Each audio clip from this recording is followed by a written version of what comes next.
Au nom du Père et du Fils et du Saint-Esprit. Amen.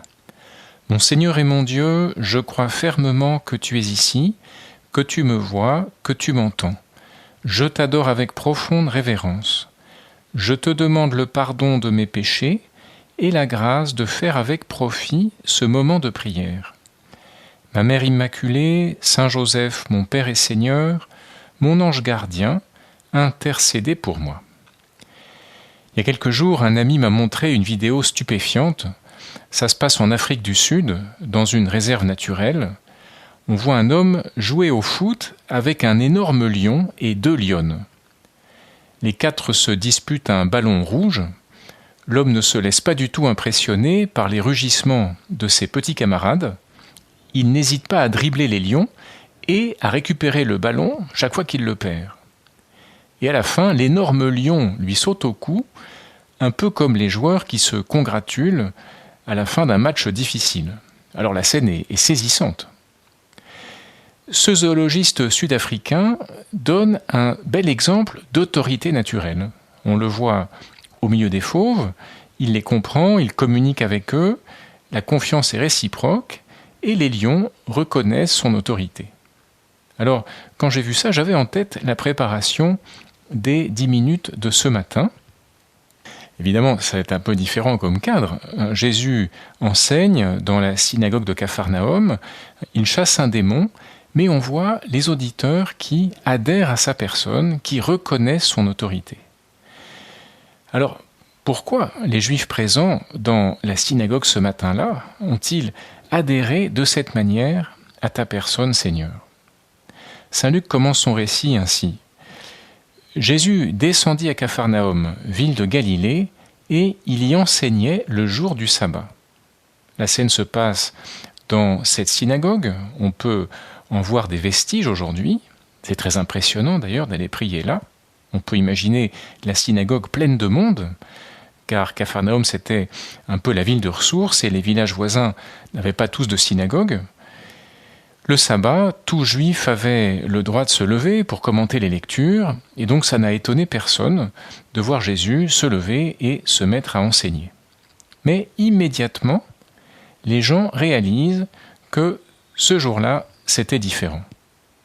On était frappé par son enseignement, car sa parole était pleine d'autorité. De son côté, Matthieu écrit « Il les enseignait en homme qui a autorité, et non pas comme leurs scribes ». Alors, les évangiles ne rapportent pas le contenu de cet enseignement, sans doute parce que ce n'est pas ce qui est important pour nous. En fait, le point décisif, c'est l'adhésion de la foule à la personne de Jésus. Quelque chose de nouveau se produit. Les scribes avaient une vraie autorité, une autorité reconnue, mais ce matin-là, c'est différent. Ceux qui étaient là, Seigneur, ont senti immédiatement ton affection pour eux, ton intérêt réel pour chacun d'eux. Ils se sont sentis compris, aimés, et ça malgré leur misère. Alors bien sûr, tu es Dieu, tu les connaissais tous parfaitement, exactement comme tu connais chacun de nous à la perfection, infiniment mieux que nous ne nous connaissons nous-mêmes d'ailleurs. On était frappé par son enseignement, car sa parole était pleine d'autorité.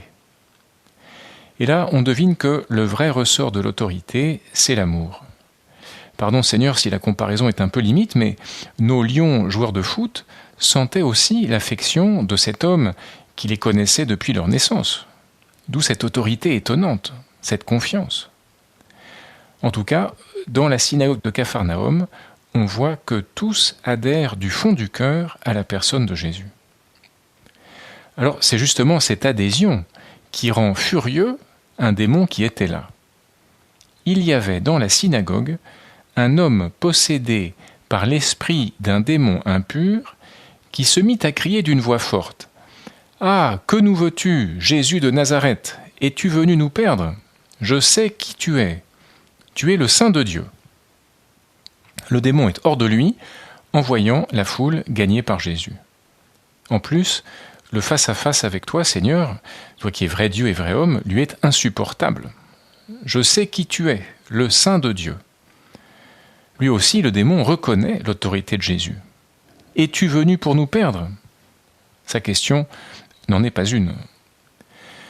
Peut-être ici une petite remarque sur cette présence du diable. Dans l'Évangile, Seigneur, on te voit souvent chasser des démons. Ça arrive 6 fois, pour être précis. Alors, c'est vrai qu'aujourd'hui, beaucoup ont du mal à admettre l'existence du diable.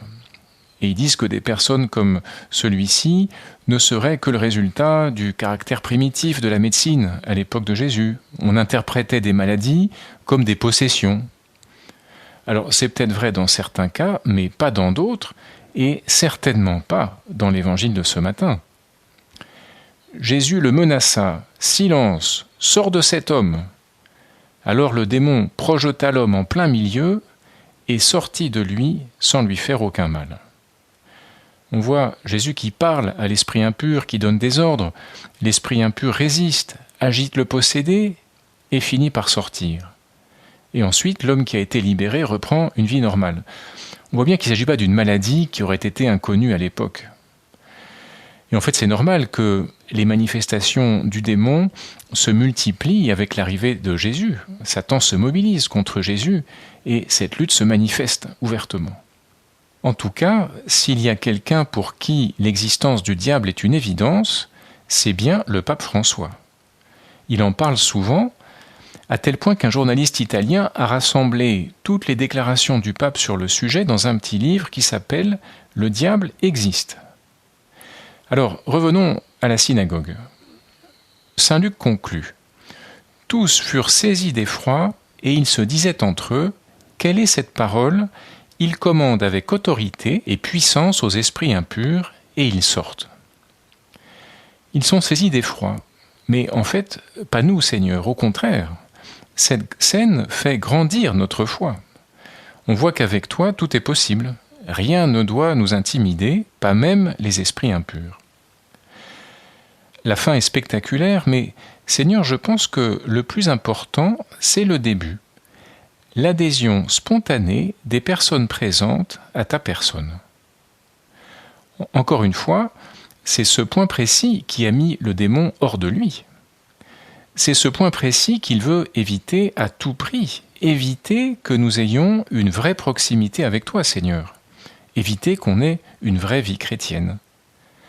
Une pseudo-vie chrétienne, un peu formelle, un peu tiède, ne lui pose aucun problème. Bien au contraire, pour lui, c'est l'idéal puisque ça maintient les personnes éloignées de Dieu. Et c'est vrai, parfois on voudrait une vie chrétienne sans effort, faire comme tout le monde, ne pas se compliquer la vie. Mais ce qui vaut la peine, ce qui nous rend heureux et qui rend heureux notre entourage, c'est une vie authentiquement chrétienne, une vraie proximité avec toi, Seigneur. On était frappé par son enseignement. Ceux qui étaient ce matin-là dans la synagogue étaient ravis d'être là, d'être avec toi. Peut-être que certains d'entre eux ont commencé à te suivre, à rejoindre le groupe des disciples, simplement pour être avec toi. Alors, les derniers mots du passage ont leur importance. La réputation de Jésus se propageait dans toute la région. Ça ne s'est pas fait tout seul, mais parce que ceux qui avaient vu la scène ont tout raconté à leurs amis, et ils l'ont raconté avec enthousiasme. Et sans qu'ils sachent très bien pourquoi, leur enthousiasme était communicatif, et d'autres personnes à leur tour ont été gagnées par le désir de connaître Jésus. En fait, c'est le Saint-Esprit qui était à l'œuvre dans le cœur de ces personnes. 2000 ans plus tard, les choses se passent toujours exactement de la même manière. Si toi et moi, chers auditeurs, nous nous laissons toucher par Jésus, nos amis, à leur tour, auront tout naturellement envie de le découvrir, de le connaître, comme il y a 2000 ans, sur les rives du lac de Tibériade. Alors nous pouvons confier cette ambition à la Vierge Marie, notre Mère. Elle s'est réjouie en voyant ces foules qui s'enthousiasmaient en écoutant son Fils, et elle saura faire de nous des apôtres auprès de nos amis. Je te remercie, mon Dieu, des bonnes résolutions, des actes d'amour et des inspirations que tu m'as communiquées dans cette méditation. Je te demande de m'aider à les mettre en pratique. Ma Mère Immaculée, Saint Joseph, mon Père et Seigneur, Mon ange gardien, intercédez pour moi.